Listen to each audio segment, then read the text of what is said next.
This program is made possible through the generous underwriting grants of the North County Times, serving all of North County with complete local daily news coverage and internet services.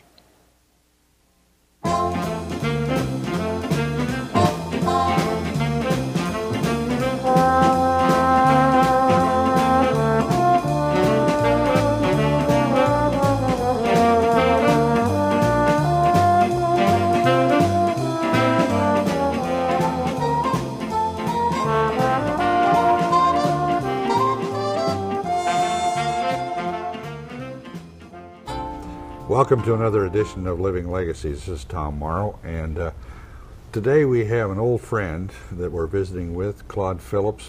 Claud is a long-time Oceanside resident, businessman, and before that he was a career Marine and World War II and Korean War veteran. Welcome to the show, Claud. Thank you. Welcome. Well, now you're what we'd say a good old boy. You come from the hills of the mountains of North Carolina. You were born and raised there. What year? I was born in 1921, very young. And you were born very young? Yes. Okay. So, I grew up there till I was about 17 years old. And now, where in North Carolina? Just outside of Asheville, in a small town. In fact, it was so small, I won't say that. It's one of those where the enter and leaving sign is on the same post. That's right. I grew up in one of those places. Yeah. I understand. Well, now, what was it like growing up in rural North Carolina? Well, it was okay. We had a farm, and we had plenty to eat. Mm-hmm. We raised all kind of cattle, and that's what we had plenty to eat during the Depression. But things got kind of tough down toward in the 30s. Well, my dad, who was your contemporary, and he lived through the Great Depression, he used to say that we always had plenty to eat, we just didn't have any money. You couldn't go out and buy things, you know. And, you know, one of my memories is one year we had tobacco was the money crop. Cash crop, yeah. Cash crop, yes.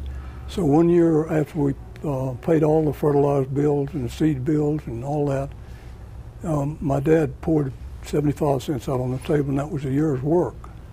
Oh my goodness! So that's all we had to buy clothes with that year. So, but you were able to keep eating all the way through. And oh yes, sure. And of course, as a young lad, they give you something to do, right? Oh yes. It kept you out of trouble. That's right. Yeah. Now, you joined the service. You joined the Marine Corps when? 1941, September the 9th. September the 9th. Yes. To about 3 months before Pearl Harbor. Yes. And what caused you to join the Marine Corps? Well, I got my draft notice, and I wanted to dodge the draft, so I joined the Marines. So you're a draft dodger then? Yes, that's right. In fact, I got a letter from Uncle Sam when I was in Guam in combat, said, if you don't report to your draft board, we're going to come and get you. You were kind of hoping he would, huh? Yeah. Now, where did you take basic training? Parris Island. Parris Island, South Carolina? South Carolina. Now, you went up the ranks pretty fast. By December 7th, what were you? I was a corporal. How did you make it so fast? I don't know. I was a squad leader in my platoon leader. Uh-huh. You know, led the out front. Right. Stepped in the hole first. All that stuff. Anyway, I went up pretty fast because I had good recommendations, and I kept my mouth shut. Now you started out in the infantry, and then yes. Ended up as a cook. Yeah. Well, when I got tired of carrying chop rods and stuff over hills and stuff, so I figured if I got in there, I probably could do more good there than I could for what I was doing. So now, had you had any experience as a cook? No. This is something you just.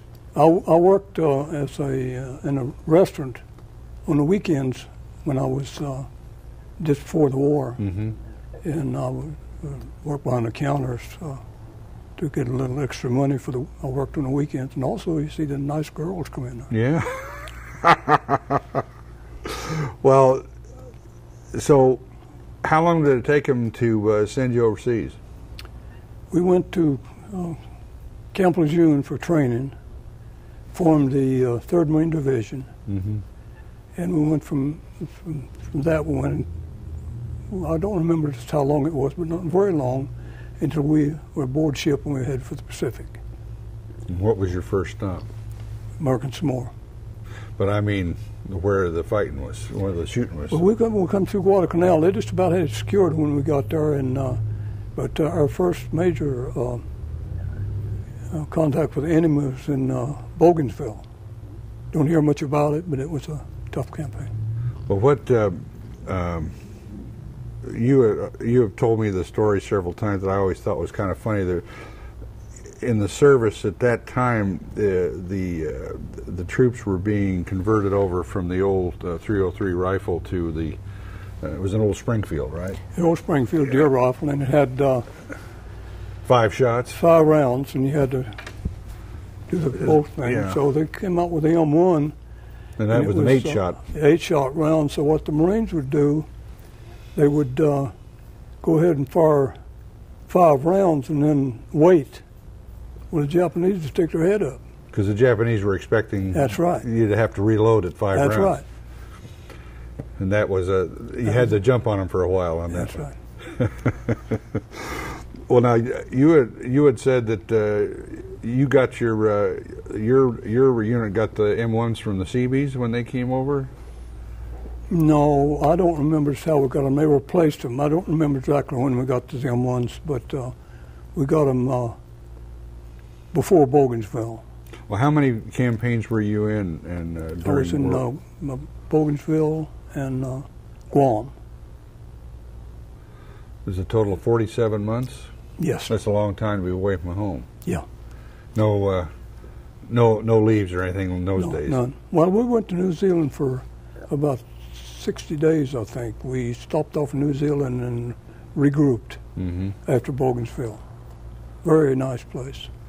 Yeah. Have you ever been back since? No. Yeah. I'd like to. Oh, I was down there about 20 years ago. It's a wonderful place. Yeah. Just a wonderful place. Well, so World War II has come to an end, and did you have any hesitation about staying in the Marine Corps, or was that something that you decided that you wanted to do? Well, I worked for R.J. Reynolds for a short time before I went into service, and when I went back, I got out of the Marines right after the war, and I went back to North Carolina, and they put me to work in the stemmery. And what is a stemmery? That's where they take the stems out of the tobacco. I had 100 women working for me and 6 men, and they had a superintendent over the whole thing. And after being a new boy on the block, I got the graveyard shift.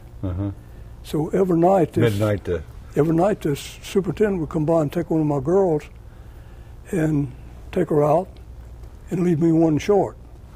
So being a Marine, I just took her card and punched it. Well, that didn't go over so big. You were a by the book man. That's right. So I thought about that a little while, and we had 90 days to go back in the Marines at your rank, whatever you were. And what did you get out as? Staff sergeant. And I could go back in at my rank, and I thought about it really seriously. I said, if I really work hard, in 10 years, I can be doing the same thing. This guy is back in the corner there. Yeah. So I said, hell with it. So I went back to the Marines, and I'm glad I did. Now, we've got a picture of you here probably in the mid-50s. That's you on the right. And this is a buddy that, a fellow sergeant, and this was taken over in probably Okinawa? Yes, Okinawa. But that was long after the fighting was over. Oh, yeah. Before that, you got, when you went back into the Marine Corps in, what is 46, 47?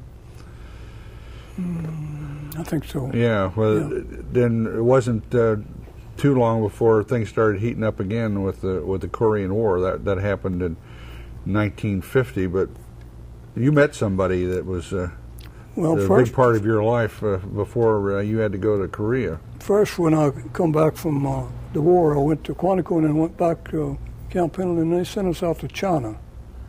I went to China for 3 years. Oh, you were in China for 3 years? 3 years, yes. This is after you came back into the service, right? Yes. Mm-hmm. I was in China for 3 years, and then when I come back to Camp Pendleton, and I met Billy. And Billy was a young yes, Oceanside girl. Yes, that's right. And one of my people worked for me out of Camp Pendleton come to me and said, Sarge, I've got my wife wants some stuff up in Hollywood, and they told me if I didn't pick it up today, it's Friday, they're going to throw it out. This is a game show? Yeah, she won a whole convertible load of stuff. And so I put him and his wife and his kid in my car and drove up to Hollywood, and this guy that ran the station up there said, if you will come up on the weekend, I'll take this stuff up 3 stories, but there's no elevator. But you'll have to come up in my office because I can't leave. He's, what do you call this guy that run the program on the weekends? Mm-hmm. He was there. So we went up there and went up 3 stories and carried all that junk down and put it in my car. Brought it back to Oceanside. And when I was helping the guy unload and everything, this pretty young girl come by to speak to the couple, and I met her that way, yes. And one thing led to another one. Well, now, how did you happen? Now, Billy was very young when you got married. Yes, she was. Well, I don't know why, but she was a very pretty girl and real nice. So at first, she was a friend of this couple that I was speaking of. Uh-huh. And a couple, 3 times, I took all of them out for a little spin. You know, you couldn't go in a place with a kid that way. Mm-hmm. So I took her out several times, and interesting person. Mm-hmm. So I ended up marrying her. Oh, we darned. Well, now, you then got sent to Korea. Sent to Korea for 9 months. And you have the, I don't know whether it's I guess it is an honor that you are one of the chosen few, one of the yes, frozen we were one of the few. Chinese trapped up in the reservoir. Yeah. Yeah. You've got a picture of you with a medical battalion here that was taken in Korea. You're down there in the middle somewhere. Well, you're on the second row, right there in the center. Yeah, they assigned a skinny kid in the center. Oh yeah, 140 pounds or so. Now, as a result of your service to country in the Chosin Reservoir campaign, you received the Bronze Star. Received the Bronze Star. When we broke out of the reservoir, we got in a roadblock, and that's where I got the Bronze Star. There were a lot of Bronze Stars handed out, though. Oh yeah. In all fairness, there was a lot of the guys. A lot of them, yeah. Now, this is you receiving congratulations from one of your colonels? I think so, yes. I think that was it. Okay, I think it was, yes. Now, what happened after? Where were some of the duty stations you had after the Korean War? Well, I was in Quantico for a while, in Camp Pendleton for a while, mm-hmm. and in China for 3 years. That took up a lot of time, you know. Mm-hmm. After that. What did you do in China? Well, I ran mess halls and clubs. I didn't realize we had any bases over there, though, at that time. We had a division over there. And this is on the mainland? Yes. This is before Mao took over? We were up at the wall. I was in the Motor Transport Battalion, and we were right up at the Great Wall of China, and we could hear the artillery from the communists as they come down. So when they got down pretty close, we moved down to Tenzin. We stayed up there for a year, moved down to Tenzin for a year. Stayed in Tenzin for a year. When they moved down close there, we went to Tsingtao. We spent a year there, and we spent there until we left. Uh-huh. When we left, when the Marines pulled out there, the communists took over. Mm-hmm. Yeah. That's a little piece of history that a lot of people either didn't know or forgotten about. That's right. Mm-hmm. Well, there wasn't much said about it. We were just out there helping the country we thought was okay, and they were losing the war, and we weren't involved in it.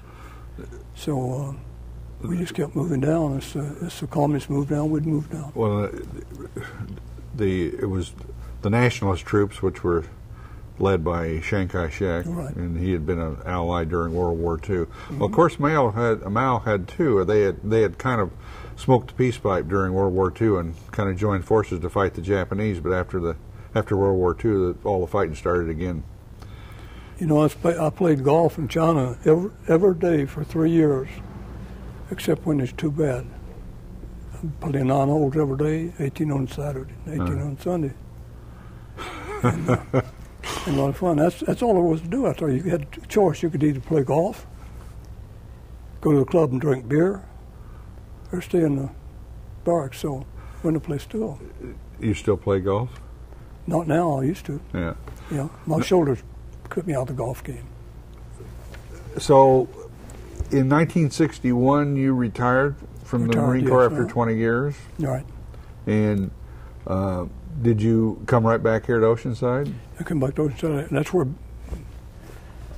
No, when I come back from 62, I guess I come back. Yeah, from China, I come back to Camp Pendleton. Yes. Now you became a businessman here in Oceanside, and that's kind of interesting. You told me that you were kind of set in your ways as a Marine. Give me that again. Why did you decide to go into business for yourself? Well, being in the Marines, believe it or not, you get very independent if you work in wherever your scope is. Nobody under you is going to bother you. Nobody over is going to bother if you do your job. And you know what you're supposed to do. If you do it, you get very independent. And you retired as a master sergeant? Right. And of course, they have a saying that the master sergeants in the Marines and the Navy chiefs in the Navy, they kind of run the place, right? That's about it. Pretty well. I think the sergeant majors and lieutenant colonels run the Marine Corps. They make all the decisions they just carry out orders from up above, and they're the ones that pass the word on down. Well, the sergeant major gets it from the colonel, and he gets it down to the troops, and they do the job, whatever. You went into the carpet business in Oceanside when there was only, just one or two other carpet? There was only two, I think. It was Simon Phelps and Boyd's. Boyd's was just a little vinyl place, which still exists, I think, here on Simon Phelps is long gone. My store still here, Phillips Carpets. Yeah. Your business is still known as Phillips Carpets. Oh yes. Well, we were incorporated, so we sold a dummy. The dummy's the guy that owns it. I'll tell Chuck that the next time I see him, or he might be watching this show right now. What? So you were in business in Oceanside for how many years? 35. So that was even a longer career than the Marine Corps. Oh yes, enjoyed it very much. And you were quite active in the community, still are. But I mean, you were president of the Rotary Club in what, 87, 88? Yeah, that's right. So we've got a picture of you here. Yeah, and I was president of the Girls Club the same year. Oh, is that right? Yeah, I had Jenny, the president of Rotary. Jenny ends up in the Boys Club. So I elected to go to the Girls Club instead because they didn't have anybody. And so I went over with them instead of going to the Boys Club. Well, now, at the same time, Billy had graduated from college and got her teaching degree. She taught for 30 years at Carlsbad. Was it elementary or high school?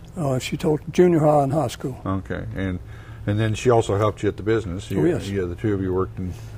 Yeah, she used to get out of school about 3 o'clock or so, and she'd come and work until 5, and then she'd go home and work till 10. Well, in those early days, did you do the installing and the selling, or did you? No, I didn't want to do that. I got somebody else to do that. You'd been a Marine too long, huh? That's right. I wanted Marine sergeant. That's right. Well, we've got some other pictures here to show. Now, this is your wife, Billy, sitting beside. Gosh, I don't know who that guy is with the red suspenders. But I think that's you.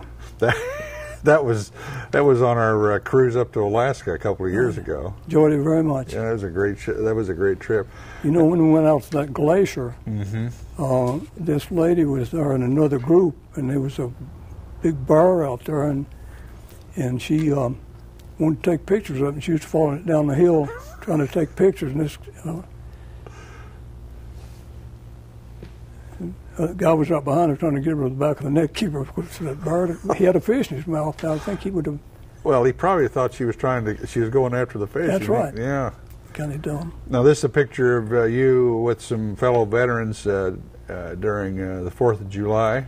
We parade every 4th of July every year. The Chosin Few put their That's quite an active organization. Yes, they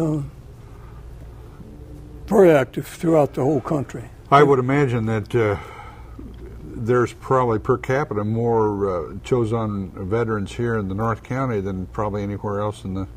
I imagine so, yeah. Or at least Marines, because just because a lot of them are like yourself.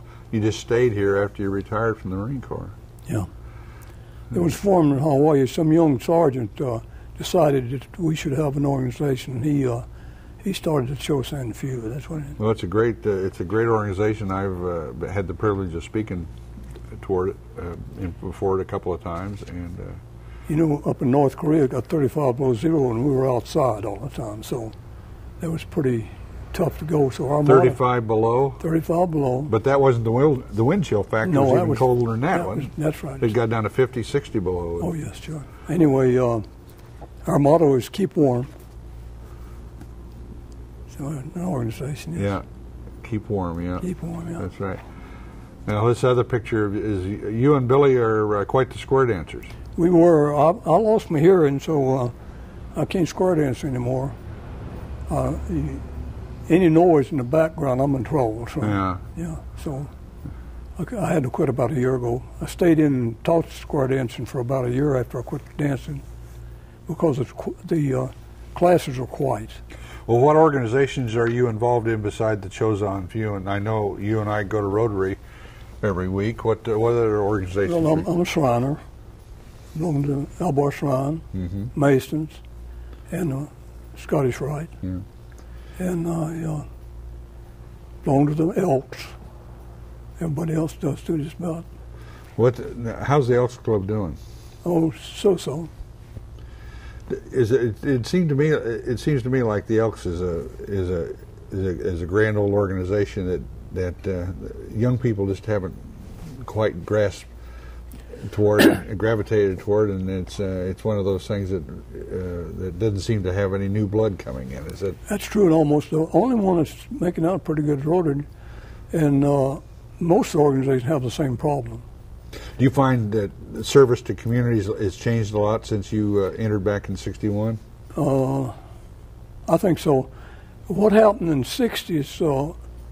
The kids didn't join anything then, so they didn't join. I think my son is a good man. He grew up and got a family and been married for 17 years or so. Never joined. He joined the bowling league once and belonged to the church, and that was all. Yeah. He'd make a good help. But they just didn't join. That was true with all of them. They didn't. Yeah. So that's where a shortage is. These people grew up in the '60s. I know it's a constant battle to get people involved in the community, but you have been one. You and Billy are both Rotarians, both very committed to the community, and Oceanside, I know, has been your life for as long as I've known you, and way before that. But we have run out of time, Claude. We've enjoyed talking with you, and thank you for coming in and sharing your life with us. It was nice to be here. Yeah, thank you. In fact, my age is nice to be in a place. We've been talking with Claud Phillips, longtime businessman, retired Marine. I'm Tom Morrow, and we hope you've enjoyed this edition of Living Legacy. Join us again next time here on KOCT. This program is made possible through the generous underwriting grants of the North County Times, serving all of North County with complete local daily news coverage and internet services.